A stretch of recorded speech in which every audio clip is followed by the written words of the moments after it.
Hi all, ഇന്ന് കല്യാണത്തെ പറ്റി സംസാരിക്കാനാണ് ഞാൻ വിചാരിക്കുന്നത്. കല്യാണം കഴിഞ്ഞുള്ള ലൈഫിനെ പറ്റിയും. അപ്പോൾ കല്യാണം എന്ന് പറയുന്നത് സാധാരണ രണ്ട് രീതിയിലാണ് നടക്കുന്നത്. ഒന്ന് അറേഞ്ച്ഡ് മാരേജ്, രണ്ടാമത്തേത് ലവ് മാരേജ്. അതിൽ അറേഞ്ച്ഡ് മാരേജ് എനിക്ക് തോന്നുന്നത് നമ്മൾ ലോട്ടറി എടുക്കുന്ന പോലെയാണ്.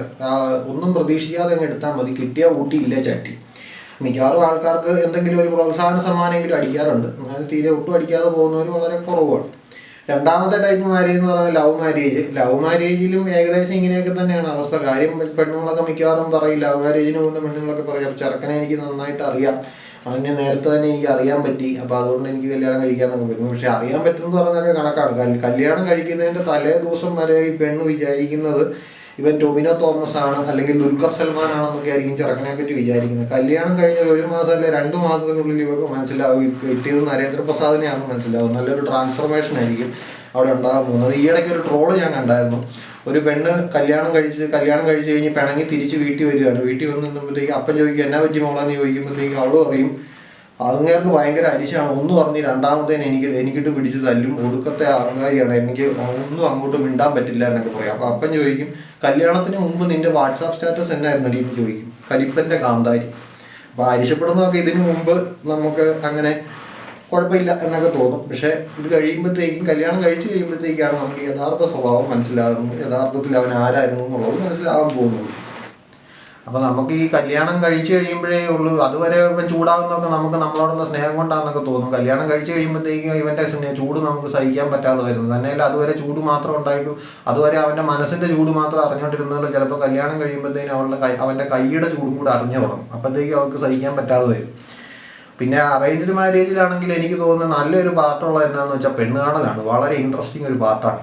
നമ്മൾ ഇങ്ങനെ ഞാനൊക്കെ ഇങ്ങനെ ഒത്തിരി പോയിട്ടുള്ളതാണ്. അപ്പോൾ അങ്ങനെ പോയി കഴിഞ്ഞിട്ട് നമ്മൾ ഓരോ വീട്ടിൽ ചെല്ലുക, അവർ നമുക്ക് ഇത് തരുന്നു, മറ്റേ ഏത്തക്കാപ്പം ഇത് പൊരിച്ചത് പറഞ്ഞത് അതിന് ഇഷ്ടം പോലെയൊക്കെ തരുന്നു. നമ്മൾ പിന്നെ പെണ്ണോട് വർത്താനം പറയുന്നു, പെണ്ണ് നമ്മളെ ഇഷ്ടപ്പെട്ടില്ല എന്ന് പറയുന്നു, നമ്മൾ വീണ്ടും അടുത്ത വീട്ടിലേക്ക് പോകുന്നു. ടേൺ ബൈ ടേൺ ആയിട്ട് ഒരു ദിവസം തന്നെ 1 വീതം 3 നേരമൊക്കെ കാണാം. എന്തായാലും പെണ്ണ് കാണലൊരു നല്ല എക്സ്പീരിയൻസാണ്.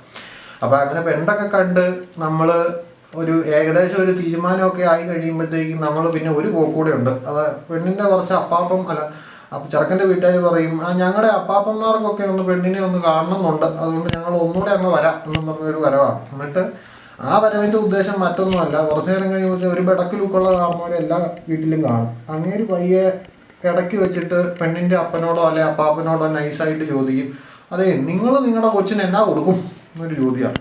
വേറെ ഒന്നുമല്ല, എന്നാ കൊടുക്കുമെന്ന് അറിഞ്ഞിട്ട് ഇവർക്ക് മലമറിക്കാനൊന്നുമല്ല.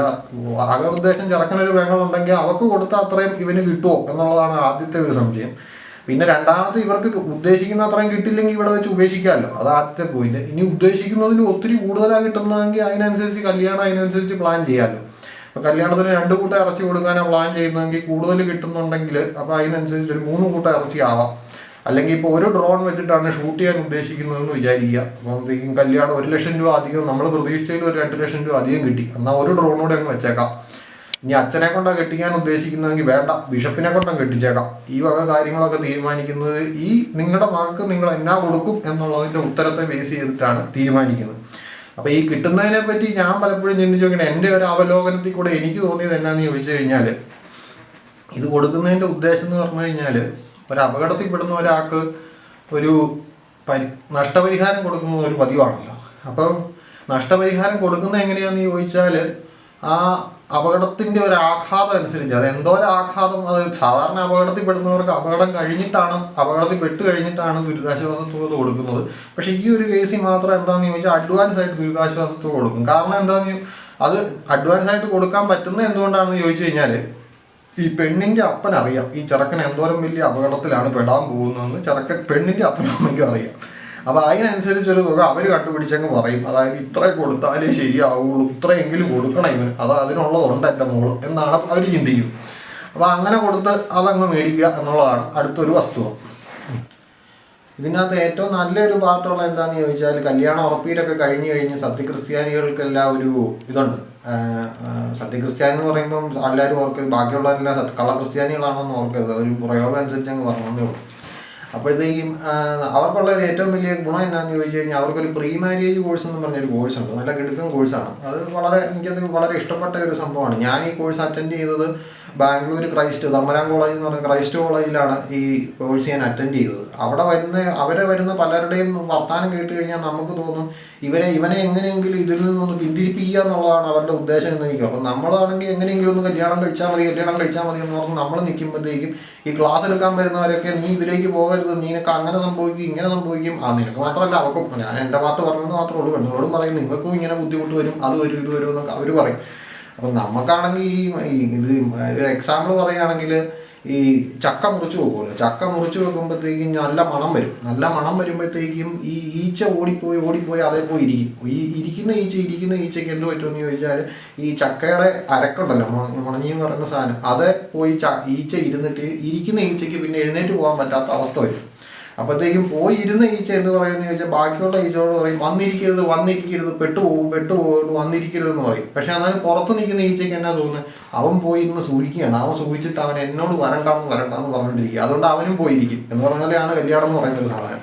അപ്പോൾ അതുകൊണ്ട് അവരുടെ എക്സ്പീരിയൻസ് വെച്ച് അവർ പറയുന്നതാണ് നിങ്ങൾ ഇതിനോട് പോകരുത്. അപ്പോൾ പലരും പിന്തിരിപ്പിക്കാനാണ് ശ്രമിക്കുന്നത്.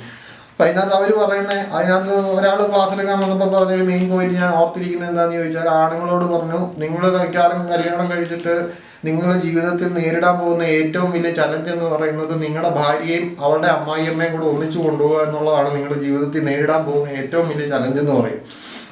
എനിക്ക് ആലോചിച്ച് നോക്കിയിട്ട് അത് ശരിയായിട്ടാണ് തോന്നുന്നത്. അതൊരു വലിയ ചലഞ്ചാണ്, 2 സ്ത്രീകളെ ഒന്നിച്ചൊരു വീട്ടിൽ കൊണ്ടുപോകുക എന്ന് പറയുന്നത്. ഒരു അവാർഡ് കൊടുക്കേണ്ട കാര്യമാണ്. ആ സാഹചര്യത്തിലാണ് നമ്മൾ പറയുന്നത് 5 കെട്ടി ജീവിക്കുന്നവനെ അമ്പലം കെട്ടി പൂജിക്കണം എന്ന് പറയുന്ന നേരമാണ്. അപ്പോൾ ഇതിങ്ങനെ കൊണ്ടുപോകുക എന്നുള്ളത് വളരെ ബുദ്ധിമുട്ടുള്ള കാര്യമാണ്. പിന്നെ ഇപ്പോഴത്തെ ഒരു സാഹചര്യം നോക്കുകയാണെങ്കിൽ കുറച്ചുകൂടെ എളുപ്പമാണ്. കാരണം മിക്കവാറും ആൾക്കാർ കല്യാണം കഴിച്ചു കഴിഞ്ഞ് ബാംഗ്ലൂർക്കോ, അപ്പോൾ എനിക്കത് വലിയൊരു ടെൻഷനായിട്ട് തോന്നിയില്ല. കാരണം ഞാൻ അന്ന് ബാംഗ്ലൂരാണ് ജീവിക്കുന്നത്. കല്യാണം കഴിച്ചു കഴിഞ്ഞ് ബാംഗ്ലൂർക്ക് പോകും, കുഴപ്പമില്ല. അപ്പോഴത്തേക്കാണ് ഈ ക്ലാസ് എടുക്കുന്ന പുള്ളി പറഞ്ഞത്, നിങ്ങൾ ബാംഗ്ലൂരാണെന്നെങ്കിൽ നിങ്ങൾ ആശ്വസിക്കുകയൊന്നും വേണ്ട, ഈ ചില തള്ളന്മാരുണ്ട് നാട്ടിലിരുന്നുകൊണ്ട് റിമോട്ട് കൺട്രോൾ വെച്ച് നിങ്ങളെ ഇങ്ങനെ കൺട്രോൾ ചെയ്യുമെന്ന് പറഞ്ഞു. അപ്പോൾ എന്തായാലും എൻ്റെ ഒന്നും അത്രയ്ക്ക് പ്രശ്നമൊന്നും ഞാൻ നോക്കിയിട്ടില്ല. വൈഫിനോട് ചോദിച്ചാൽ അറിയാം എങ്ങനെ ഉണ്ടെന്നുള്ളത്. അതൊരു വസ്തുത. പിന്നെ ഞാൻ എപ്പോഴും ഇങ്ങനെ ആലോചിച്ചിട്ടുണ്ട്, എന്തിനാണ് ഈ എപ്പോഴും പെണ്ണുങ്ങളെ കെട്ടിച്ച് ആണുങ്ങളുടെ വീട്ടിലോട്ട് പോകുന്നത്? അപ്പോൾ അതുകൊണ്ടല്ലേ അമ്മായിയമ്മയും മരുമകളും തമ്മിൽ പ്രശ്നം ഉണ്ടാകുന്നത്. പരമ്പരാഗതമായി അമ്മായിയമ്മയും മരുമകളും തമ്മിലുള്ള പ്രശ്നം ഈ കല്യാണം കഴിച്ച് പെണ്ണ് ചെറുക്കൻ്റെ വീട്ടിലോട്ട് പോകുന്നതുകൊണ്ടല്ലേ. അത് ഞാനിങ്ങനെ ആലോചിച്ച്, അങ്ങനെയാണ് കല്യാണം കഴിച്ചിട്ട് ചെറുക്കൻ പെണ്ണിൻ്റെ വീട്ടിലോട്ട് പോയാൽ പോരെ, അപ്പോൾ കുഴപ്പമൊന്നുമില്ലല്ലോ. അപ്പം അതങ്ങനെ ആലോചിച്ച് നോക്കിയപ്പോഴാണ് എനിക്ക് മനസ്സിലായത്, അമ്മായിയമ്മയും മരുമകളും തമ്മിൽ കോൾഡ് വാർ മാത്രമേ ഉള്ളൂ. ചെറിയ കോൾഡ് വാറും ചില പരിഭവങ്ങളും പ്രശ്നങ്ങളും മാത്രമേ ഉള്ളൂ. അമ്മായിയപ്പനും മരുമകനും കൂടെ ഒരു വീട്ടിൽ താമസിക്കുന്ന അവസ്ഥയൊന്നും ഓർത്തു നോക്കി, കത്തിക്കുത്തും കൊലപാതകത്തിൽ ചെന്ന് കലാശിക്കുക സാധനം. പിന്നീട് ഞാൻ ചിന്തിച്ചൊരു കാര്യം, ഈ കല്യാണം കഴിച്ചു കഴിഞ്ഞ് മിക്കവാറും പിള്ളേരുണ്ടായിരുന്ന സമയത്ത് പ്രസവം കഴിഞ്ഞിട്ട് ഒരു പ്രസവത്തിന് കൊണ്ടുപോകുക എന്ന് പറയുന്ന ഒരു പരിപാടിയുണ്ട്. ചെറുക്കൻ്റെ വീട്ടിലേക്ക് പെണ്ണിൻ്റെ വീട്ടുകാരൊക്കെ വന്നിട്ട് അവളെയും കൂട്ടിക്കൊണ്ട് നേരെ വീട്ടിലോട്ട് പോയി പിന്നെ പ്രസവമൊക്കെ കഴിഞ്ഞ് കൊച്ചൊരു മാതിരിയൊക്കെ ആയിട്ടൊക്കെയാണ് തിരിച്ചു കൊണ്ടുവിടുന്നത്.